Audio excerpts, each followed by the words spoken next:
Você já se sentiu incapaz, perdido ou sem propósito? Sem motivação para fazer o que é importante? Olá, eu sou Matheus Fernandes, eu sou psicólogo clínico e orientador vocacional. E no vídeo de hoje eu vou falar um pouco de como sair da paralisia ao encontrar sentido nas pequenas ações. Nesse vídeo eu vou mostrar que mesmo quando estamos paralisados, nós conseguimos encontrar formas de olhar para frente. Muitas pessoas relatam sentimento de incapacidade ou de estarem perdidas. Elas não conseguem acessar coisas que são importantes para elas, e as pessoas, ao não conseguirem alcançar essas coisas importantes de sentido, acabam vivendo de forma muito automática, às vezes se submetendo a situações de zona de conforto ou de prazer. Alguns exemplos são a procrastinação, a desmotivação e a falta de energia. Veja bem, não estou falando que se distrair ou se perder em distrações e prazeres é algo negativo, mas pode ser um reflexo de uma falta de orientação ou uma falta de continuidade em caminhos mais significativos. Bom, o que eu estou falando não é sobre ficar no TikTok ou nas redes sociais jogando videogame depois do trabalho. Isso também pode ser considerado uma forma de descanso. O que eu estou falando é o de viver de uma forma automática que você não consegue perceber as oportunidades e caminhos que podem levar a um crescimento ou um sentido. Existem alguns momentos da vida onde a gente vai ter mais dificuldade de executar tarefas que podemos considerar importantes ou que vão ser importantes. A vida acontece, as coisas acontecem. Mas o que são essas atividades significativas que eu falo? Elas são muito individuais. Vai variar muito de pessoa para pessoa, mas podemos estabelecer algumas categorias que eu queria trazer aqui para vocês. A primeira é o trabalho ou o estudo. Essas são atividades muito importantes porque elas dizem muito sobre o nosso futuro, então elas têm um envolvimento com a nossa sobrevivência. Outra categoria é a de relacionamentos. É importante cultivar os relacionamentos e não perder isso de vista.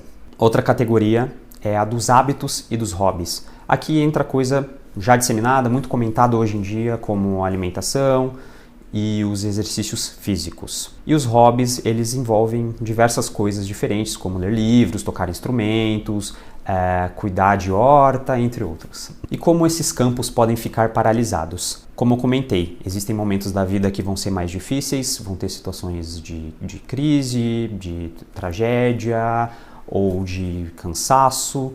Então a gente vai passar por algumas fases mais desafiadoras. E algumas atividades que você já faz pode acabar perdendo força. Por exemplo, algum hobby que você pratica, você não vai estar conseguindo dar tanta atenção para esse hobby. Então a dedicação que você tinha antes já não é mais possível.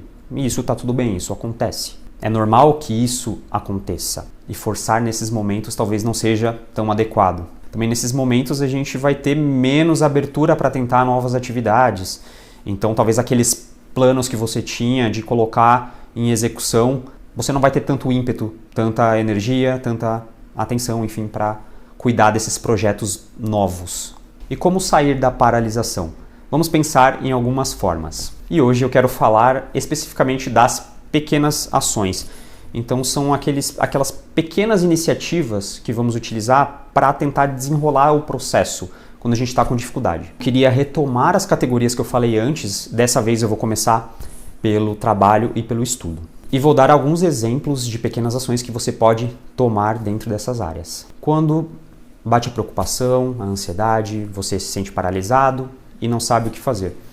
Uma das formas de lidar com isso é sentar e tentar refletir sobre quais possibilidades podem ser feitas, por menor que sejam, em pequenas doses. Para aqueles que trabalham em casa, talvez seja uma boa oportunidade de você organizar a sua agenda, ver quais atividades devem ser feitas, já ter isso em mente antes de começar. Se o seu espaço estiver bagunçado, desorganizado, talvez seja uma boa ideia você arrumar um pouco, limpar, organizar esse ambiente para que você se sinta à vontade ali. A ideia é começar a ter contato com a atividade. No estudo, você pode começar organizando o que você tem para fazer no dia.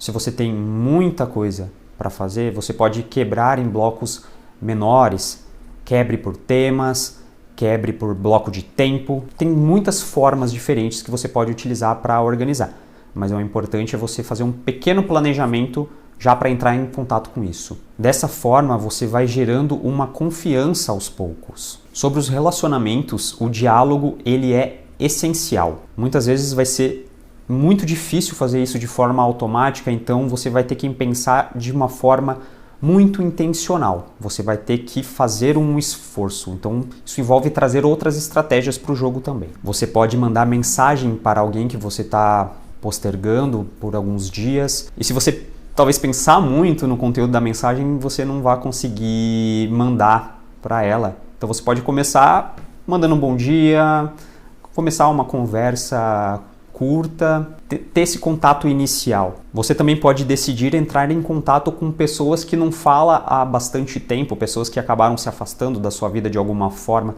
Isso talvez seja mais desafiador e envolve outros pontos de socialização, mas também pode ser uma forma de uma ação para desenrolar isso. Já os hábitos e hobbies, eles podem gerar alguns atritos, algumas dificuldades, por geralmente a pessoa não dar tanta importância como dá para o trabalho, para o estudo ou para os relacionamentos, ou seja, parece um esforço quase extra, digamos assim. Vou trazer alguns exemplos e eu vou falar sobre a leitura e dar um relato pessoal. Eu sou uma pessoa que eu gosto muito de ler, mas é uma atividade muito difícil, eu tenho bastante dificuldade de conseguir me concentrar. Então eu sei da importância de ter esse hábito comigo todos os dias. Então eu me desafio de uma forma saudável, sem ser muito rígido comigo mesmo, a ler algumas páginas por dia, nem que seja 1 ou 2 páginas. E os dias que eu não conseguir ler, tá tudo bem. Mas dessa forma, quando eu penso dessa forma, alguns dias vai acabar fluindo um pouco mais, então eu vou conseguir ler 10, 20 páginas, 30, enfim, acaba às vezes se empolgando mesmo e lendo muito mais. O exercício físico é um hábito que eu sei que muitas pessoas têm muita dificuldade de realizar, porque envolve, em geral, uma atividade muito difícil, que precisa de muita energia e de preparação. Então eu queria falar um pouco sobre ela também. Uma forma de conseguir iniciar e tomar iniciativa, talvez seja facilitar a sua vida. Por exemplo, se você vai na academia de manhã, você pode já deixar pronto o material que você precisa, por exemplo, a roupa de treinar, a roupa da academia, você pode deixar sua garrafinha pronta já com água. Enfim, tudo isso no sentido de não ter que pensar muito de manhã. Eu queria dar um exemplo também para a questão de criatividade, processo de criativo. Isso pode ser muito desafiador para algumas pessoas, principalmente aquelas que estão iniciando e estão tendo muito atrito, muita dificuldade de se manter persistente. Para aqueles que escrevem, uma forma de você tomar uma ação para começar o processo é você brincar, escrever algumas palavras, algumas ideias, você pode escrever uma piada, zombar de alguma coisa. Se você tem muito medo de julgamento, você pode brincar em relação a isso. A ideia é você fazer um aquecimento, você brincar um pouco com as palavras por alguns minutos, para que você consiga ir se soltando aos poucos, né? E sentindo cada vez mais à vontade dentro daquela atividade. Também para as pessoas que pintam ou desenham, é basicamente a mesma coisa. Comece esboçando, fazendo alguns movimentos, alguns círculos, soltando a mão, brincando com a tinta, brincando com o lápis, e utilize do humor, tente não ficar amarrado por causa do perfeccionismo, que isso pode te travar muito e te impedir de continuar fazendo aquela atividade. Nesse vídeo eu dei algumas dicas de pequenas ações que você pode tomar para que você consiga se sentir mais encorajado a enfrentar esses projetos que são importantes para você. Espero que você tenha conseguido vislumbrar novas possibilidades de lidar com todas essas pequenas ações e onde isso pode te levar. Eu também trabalho com essas demandas, então se você quiser entrar em contato comigo e conhecer mais o meu trabalho, todos os links estão na descrição também. Se você tem dúvidas ou gostaria de pensar em outras formas de tomar pequenas ações, pode deixar o seu comentário, compartilha comigo como que você lida com isso, comente aí. E se você gostou desse vídeo, é claro, deixe seu like, você pode compartilhar também com alguém que você acha que seria interessante. Muito obrigado pela companhia até aqui e até mais.